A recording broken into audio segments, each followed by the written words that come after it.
Chapter 4, Day 6, we are going to work on graphing functions, but also finding the value of f of x, which is your y value, given the graph and the x.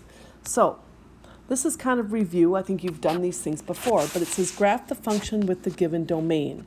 So here is your f of x. Remember, that's our y. So we can kind of think of this as making a t-table.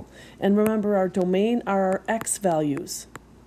So they want us to graph for this domain, so only for these values. So this is a little bit different than if they didn't give us values, because then we would be connecting the line. But because they're giving us a specific domain, this is going to be a discrete graph. You might see that later when we graph it, and we'll take a look, but you can see the x's don't repeat, so yes, it's going to be a function.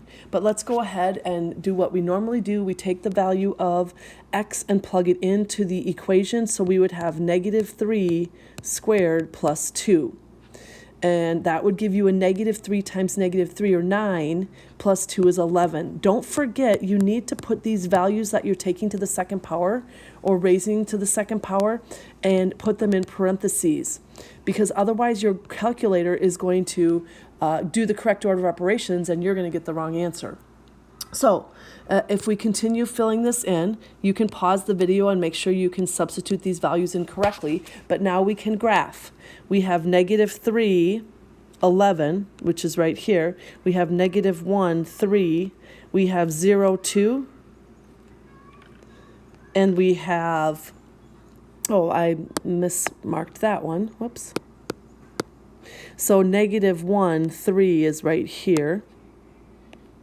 0, 2, and then we have 1, 3, and we have 3, 11 up here. Okay, now if we didn't have a set domain, we would connect these points because we could choose any value of x, but in this case we cannot, so that is our graph.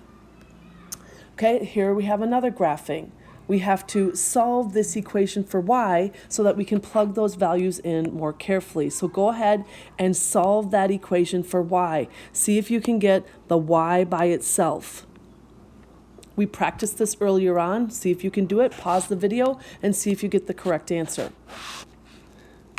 So when we subtract the x from each side, we get -3y equals -x minus 6. But then we also have to divide each side by -3.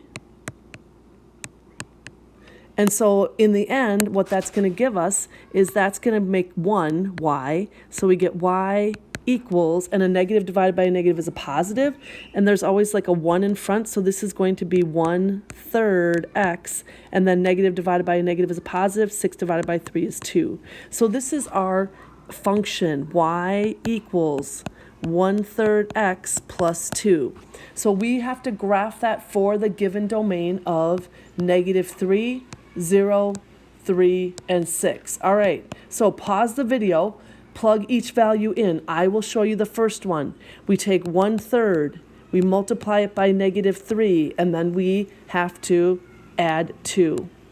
So when we do that, we're going to get -1 plus 2, which is going to give us a 1. So again, pause the video right now, plug each value in, and see if you can get the correct values. So you should get these values. For 0, it's 2, and for 3, it's 3, and for 6, it's 4. Right here. And then we have, we still need to plot -3, 1.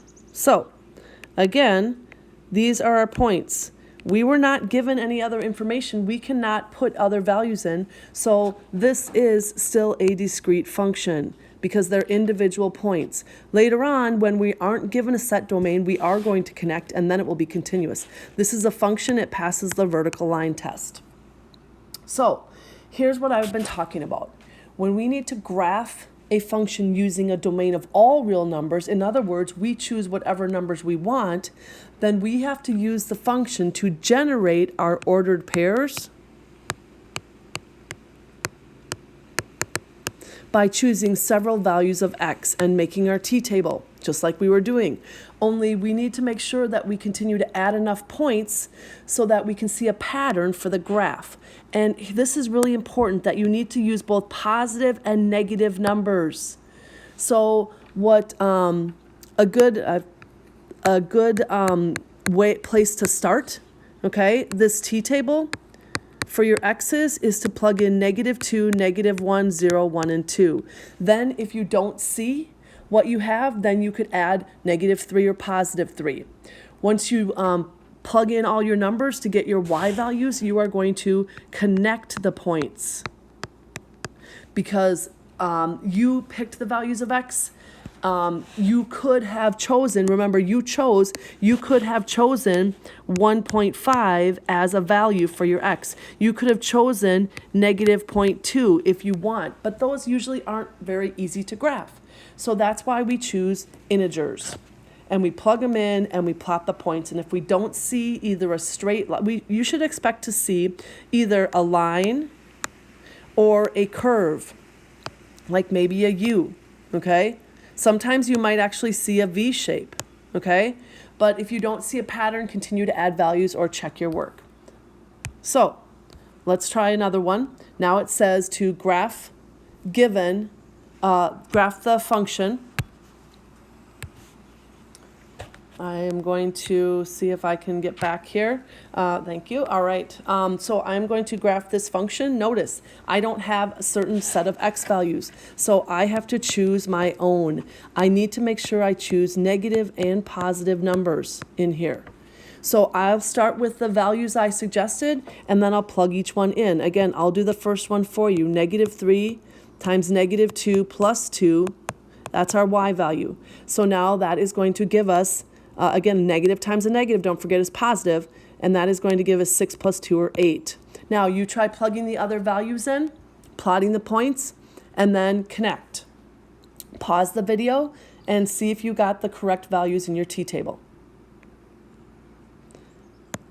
So, check your work. Are these the values you got? And again, if you plug these values into your calculator, like -3 parenthesis 4, plus 2, that should give you the correct answer. Remember, now you get to use your calculator. So we plot the points. We have -2, 8. We have -1, 5. We have 0, 2. We have 1, -1. And we have 2, 4. Okay, so again, I plotted all the points. Now I need to connect my points with a line, and I can see that there is a pattern. It is a linear function, so we can connect. This is going to be continuous. So here's your chance to, this one's kind of tricky. A lot of these are kind of tricky, so we'll give you a head start on these. So again, see if you can figure out what values you should plug in. Okay, so now you need to plug in those positive and negative values. So when you plug them in, you take the absolute value of -2, which is +2, and then you add 2, and that is going to give you 4. Okay, now you try the rest. See if you can take the absolute value of -1 and add 2, and so on. Pause the video and see if you're getting the correct values. Okay, so those should be your values. Did you get them correct? Remember, you're taking the absolute value of 2. That's going to be +2. It's how far away is 2 away from 0. So 2 plus 2 is equal to 4. So now, when I plot these points, here's what it looks like. And you can see I have a pattern. It's a V. And again, I could choose other values. I could choose 1.5 and get another y value. So I am going to connect these points to make my graph continuous. All right. Here is another tricky one, but since we already did one like this, okay, I would like you to try this one on your own. Then pause the video right now and check your work, and then see if you got the answers correct. So you should have again chosen -2, -1, 0, 1, and 2, and then you should get 7, 4, 3, 4, 7 for your values. So when you plot the points, you should see -2, 7, you have -1, 4, then you have 0, 3, and you should be able to see that you have a curve. You need to be able to connect these points again because we could choose other values in between. And there we go. So this is our last little piece here, and now we're going to do something a little different. We're going to find the value of f of x. Remember, that is just your y value. So you're going to find your y value when x is a certain value. So in this case, x is equal to 3. So when x is equal to 3 right here, what is your y value? You go over and you see your y value is 4. That's all there is to it. If x equals 0 right here, your y value is 1. So you try the next one. Pause the video, see if you got it correct. Okay, so again, if x equals 2, okay, look at your graph. When x equals 2 right here, what is your y value? Follow it up. You can see your y value is 4. When x equals 4 right here, follow it up. Your y value is 6.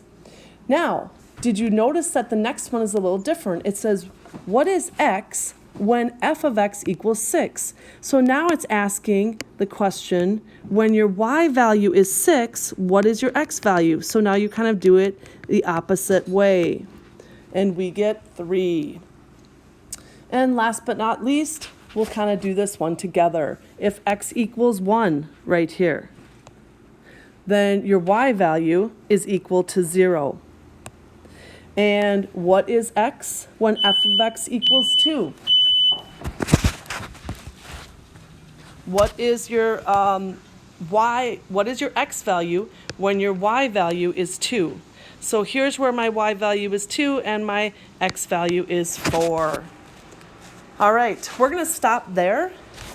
And this is